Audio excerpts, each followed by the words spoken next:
Sommaire de ce journal, la victoire de la Guinée sur le virus Ebola. La fin de cette épidémie hémorragique a été officiellement annoncée ce samedi en Zérékoré par les autorités sanitaires et l'OMS. Ebola s'en va après avoir fait de nouvelles victimes, 9 morts officiellement selon l'ANSS. Lutte contre le réchauffement climatique, la société civile guinéenne s'engage dans cette voie. L'ONG SIPA Guinée a procédé au lancement de la deuxième édition de sa campagne de reboisement sous le thème « Celui qui plante un arbre est un patriote, mais celui qui le coupe brûle la terre de ses ancêtres ». Ce sont les titres. Bonsoir et bienvenue à tous dans ce journal de 20h.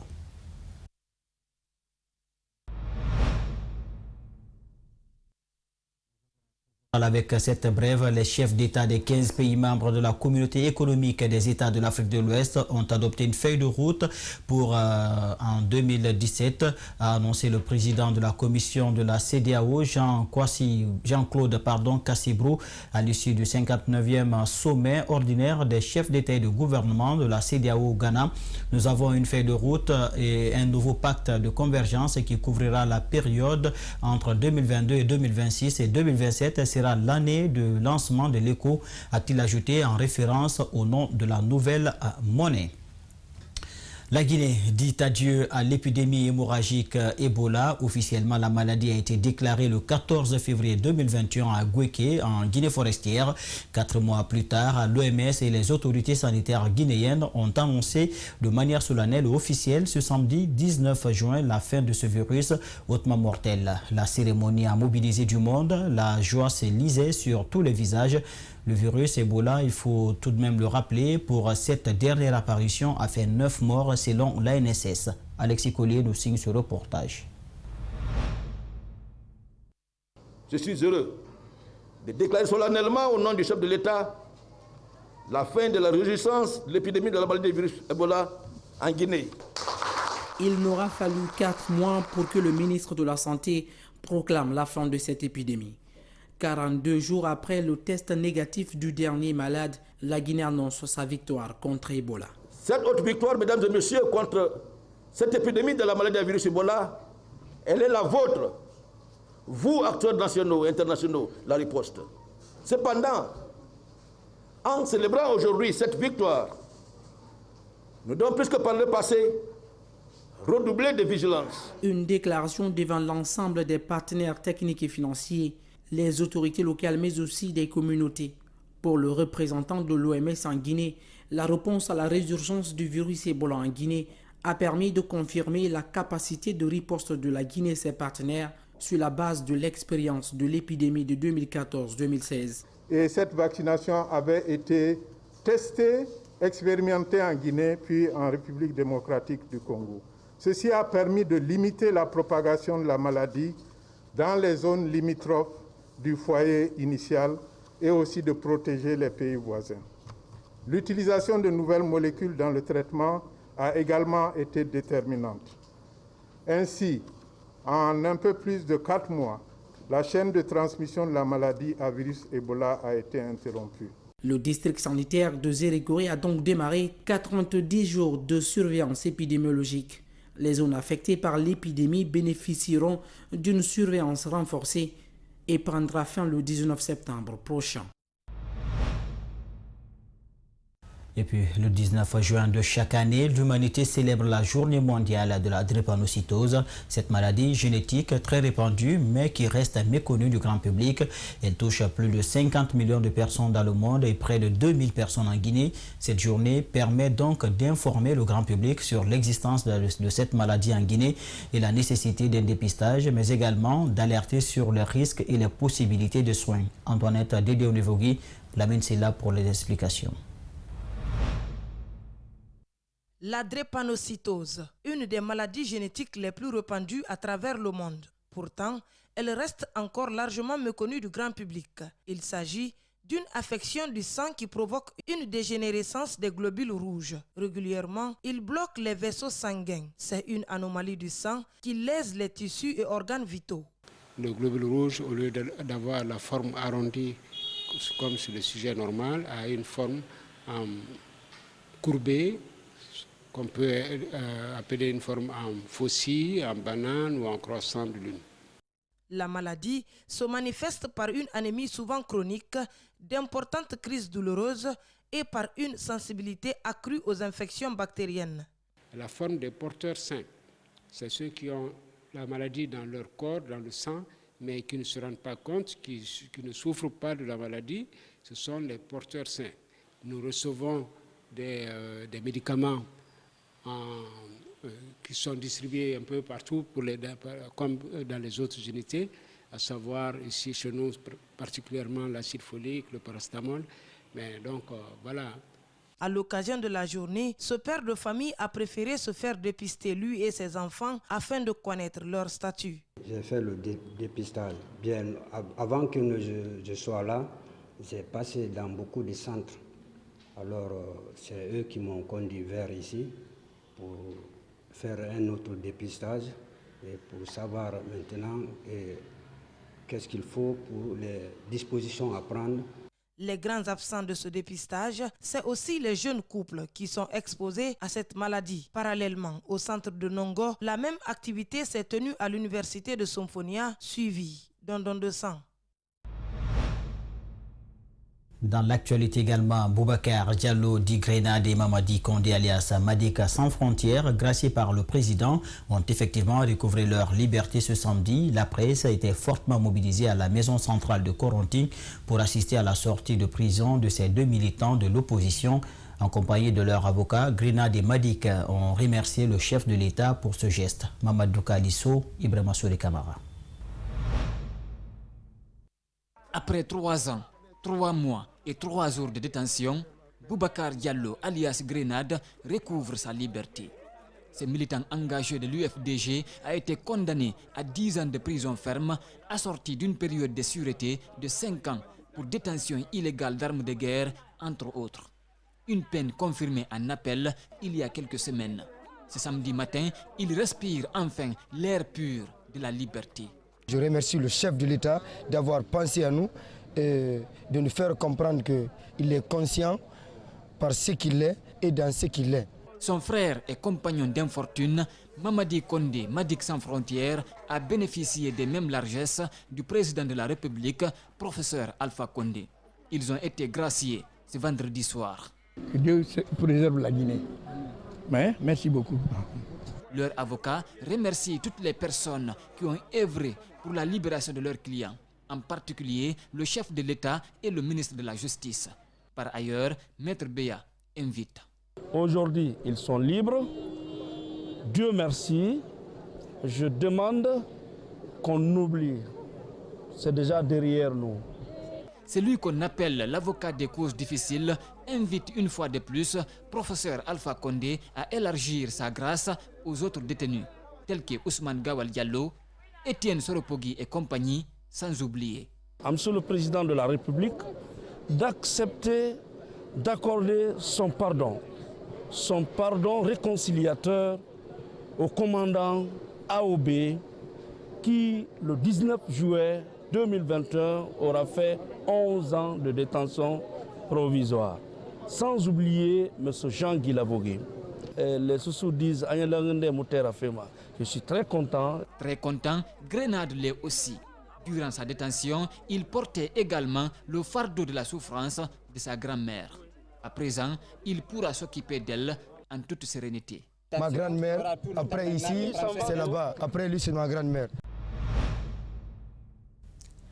Des acteurs politiques ont réagi à la remise de peine de Boubacar Diallo Grenade et de Mamadi Condé dit Madika sans frontières. Baouri Siakabari encourage le président de la République d'en faire de même pour d'autres détenus et donner un sens au dialogue politique et social en cours. Du côté du gouvernement, c'est la ministre de la Citoyenneté et de l'Unité nationale qui a pris la parole pour se réjouir de l'acte et demander plus au chef de l'État. Mamoudou Bouler Diallo, Alcini Camara. Il a été l'un des tout premiers leaders à avoir utilisé le mot otage politique. Des détenus utilisés par le pouvoir pour bâillonner l'opposition, dénoncer ce fils spirituel du président Condé. Avec la libération de ces deux prisonniers, Siakabari demande aux Guinéens d'apprécier les bons actes et espérer que le président continue dans cette logique. Je dis simplement à M. le Président de la République de penser au sort des autres prisonniers politiques qui sont détenus dans les mêmes conditions que Médecins Sans Frontières et Grenade. Aujourd'hui, tout ce qui compte, c'est la liberté des deux citoyens guinéens, déclare cet ancien exilé politique. Il faut voir les choses de bon côté et souhaiter que toutes les personnes qui sont en détention aujourd'hui pour des faits politiques puissent recouvrer leur liberté, soit par les moyens judiciaires, soit par les moyens que j'allais dire politiques qui pourraient faire recours à l'expression et à l'exercice du droit de grâce par le président de la République. Rien d'étonnant dans ce acte d'humanisme a réagi le gouvernement. Cette initiative est salutaire. Ceci pourrait interpeller tous les citoyens guinéens pour continuer à cultiver l'amour de la patrie, le respect des droits, mais aussi des devoirs vis-à-vis de l'État. Chaque individu doit penser à consolider l'unité nationale partout où il est. Une justice indépendante, c'est ce que souhaitent nos interlocuteurs. Aux deux anciens détenus, Dr Jalikatou Diallo les invite à se convertir en messagers de paix à travers des actes concrets. Au TPI de Kalom, Youssouf Din alias Din le voyageur appelé à comparaître le 30 juin prochain pour répondre des faits d'escroquerie et complicité d'escroquerie, faux en écriture de banque, des faits prévus et punis par certains articles du Code pénal. Cette affaire l'oppose au Tchadien Belbara Hakim. Lors de l'audience du mercredi 16 juin, le prévenu a brillé de par son absence, d'où le motif de ce renvoi. Gina Bangoura, il a mis Nassila pour plus de détails. C'est la deuxième audience à laquelle Youssouf Din Camara, connu sous le nom de Din le voyageur, et son avocat ont brillé de par leur absence. Devant le juge Mohamed Diawara, le dossier a été défendu de fond en comble par la partie civile. Le représentant du ministère public qualifie cette action d'escroquerie de manœuvre frauduleuse selon l'article 413.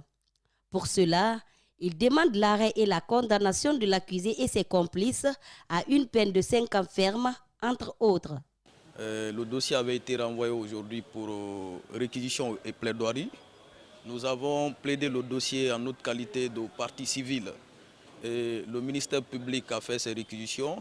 Il a requis 5 ans de prison à l'encontre de M.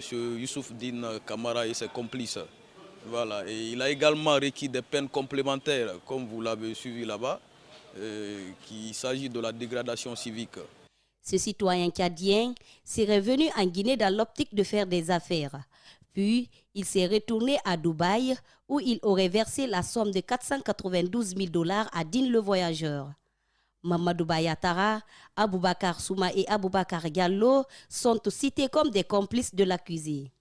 Ces trois surnommés doivent aussi comparaître devant ce tribunal. En notre qualité de partie civile, nous avons demandé le montant de 492 000 $, parce que ça c'est le principal, y compris le montant de 5 000 € et de 2 000 $. Ça c'est à titre principal.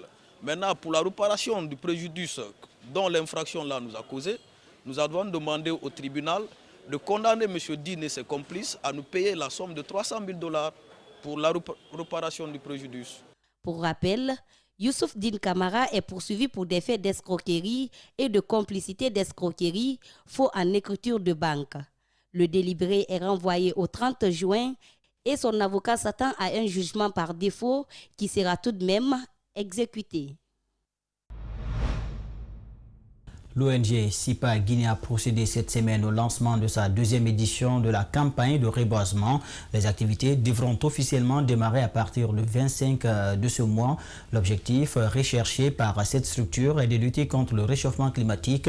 Le thème retenu cette année est « Celui qui plante un arbre est un patriote, mais celui qui le coupe brûle les terres de ses ancêtres ». Justin Leno, Ibrahima Souma. L'ONG SIPA Guinée plus que déterminée à atténuer des gaz à effet de serre. À cet effet, l'organisation non gouvernementale vient communiquer sur une campagne de reboisement qu'elle compte bientôt lancer. Elle va associer 37 départements ministériels, 10 ambassades, 25 institutions, 47 entreprises et des partis politiques. Aujourd'hui, notre pays va très mal. Chaque année, la Guinée perd 35 000 hectares. Alors, qu'est-ce que la société civile doit faire? Qu'est-ce que nous, les ONG, nous devrons faire? Il est temps d'agir, parce que si nous ne réagissons pas, la nature risque de réagir. Partout dans le monde, le Royaume-Uni organise le sommet sur le climat, le COP26 à Glasgow cette année. Et c'est une année importante pour le monde. Pour concrétiser son initiative, l'ONG SIPA Guinée souhaite démarrer les activités de sa campagne de reboisement le 25 du mois de juin prochain par la mise à terre des plans que chaque partie prenante devra apporter. La mise à terre des plans, c'est-à-dire le ministère de l'Environnement, des Eaux et Forêts, on aura le ministère de la Jeunesse, on aura le ministère de la Sécurité et de la Protection civile, on aura aussi le ministère du Commerce. Donc voilà ces trois ministères qui vont commencer d'abord à passer à la symbolisation de ces actions citoyennes. Plusieurs sites ont déjà été choisis pour planter des arbres afin de massivement lutter contre le réchauffement climatique. 2500 plans, chaque structure doit associer son image en apportant ses plans. Et alors, les sites qui ont été choisis, c'est à Koya et à Dubreka. Essayons vraiment d'œuvrer dans ce sens-là, en luttant contre les méfaits du réchauffement climatique. La vision principale de l'ONG SIPA Guinée est de faire de la Guinée la capitale africaine de l'environnement par la création des forêts classées à travers tout le pays. Direction région, les usagers de la route nationale à Kankan-Kirouané peuvent désormais se frotter les mains. Ce trajet distant de 145 km vient d'être entièrement réhabilité par le ONM Consortium Simandou. Le coût de réalisation des travaux s'élève à plus de 4 millions de dollars. La coupure du cordon inaugural a été faite jeudi dernier par le préfet de Kirouané. Alpha Marquita, notre correspondant régional, y était pour nous. Voici son compte rendu. La nationale Kankan-Kirouané entièrement réhabilitée par le Winning Consortium Simandou. Les ouvrages de franchissement aussi sont réalisés par la société. Si les usagers pouvaient mettre 5 à 6 heures sur cette route avant, aujourd'hui ils n'ont que 3 heures au maximum pour parcourir cette route distante de 145 km. Les conditions de la route, vraiment, si ça continue comme ça, ça va aller. Kankan-Massantan, on dormait la route. Mais actuellement là, on ne dort pas la route, on fait 8 heures de temps, c'est bon. Ce jeudi, le préfet de Kirouané, accompagné du maire de la commune urbaine, a procédé à la coupure du cordon inaugural de la route. Les populations de Kirouané peuvent se réjouir aujourd'hui de ce projet, car il a permis de reprofiler la route nationale Kirouané-Kankan de 145 km de distance, de relever le niveau de la route, d'élargir jusqu'à 8 mètres, de réduire les souffrances des usagers et de créer des emplois locaux temporaires pour les populations riveraines. D'autres actions sont en cours, notamment la construction de l'aérodrome de Winning Consortium Simandou à Kirouané, dans la sous-préfecture de Komodou. Pour quitter Kankan-Kirouané-Kankan, il fallait mettre banalement 5 à 6 heures de temps. Aujourd'hui, cette route travaillée, on ne peut mettre au maximum que 3 heures de temps. Ça, c'est un sentiment de satisfaction, un sentiment de joie que toute la population de Kirouané ressent, et même les autres populations usagères de cette route. Le manque d'eau et d'électricité dans les quartiers périphériques de la ville et villages environnants reste d'actualité.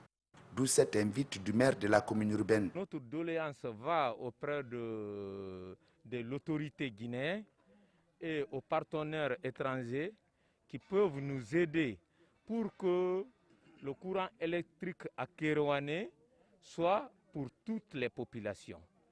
Et aussi les parents pauvres qui sont dans les secteurs aujourd'hui, nous pouvons demander là-bas, c'est les fourrages. Démarré le 18 juin 2020 pour une durée d'exécution de 336 jours, soit 11 mois, le coût de réalisation de la route nationale Kankan-Kirouané s'élève à 28 420 000 dollars et le coût de réalisation de son entretien prévu du 21 mai 2021 au 20 mai 2025, soit 4 ans, est évalué à 1 200 000 dollars selon le directeur général du Winning Consortium, Simandou.